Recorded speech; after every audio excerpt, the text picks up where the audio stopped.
இதே ஐயா பழகரிப்பியா பேசுறாங்க, ஒரு இடத்துல பேசுறாங்க பல இடங்கள்ல. காந்தி இளைஞர்களை பொது வாழ்க்கைக்கு அழைச்சாரு. அப்ப யோக்கியம் பூரா வந்துட்டான், நம்மளை தான் கூப்பிடுறாங்கட்டு. கருணாநிதி கூப்பிட்டாரு பொது வாழ்க்கைக்கு வாங்க இளைஞர்களை, அயோக்கியம் பூரா உள்ள வந்துட்டான் அப்படிங்குது. அப்ப கருணாநிதி கூப்பிட்டா அயோக்கியம் தான் உள்ள வருவான் அப்படின்னு இதே ஐயா பழகரிப்பையா பேசியிருக்காங்க. நம்ம பாக்குறப்ப இதே ஐயா பழகரிப்பையா 1989 திமுக சேர்ந்திருக்காரு.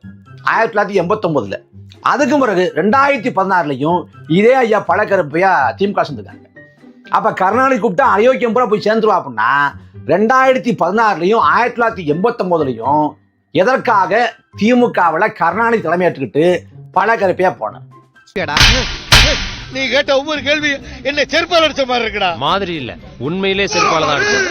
இல்ல நான் பணக்கட்சி மாறுவேன், பணக்கட்சி மாறினா கூட நான் கோட்பாட்டு அடிப்படையில் தான் மாறுவேன் அப்படின்னு விளக்கம் சொல்றேன்.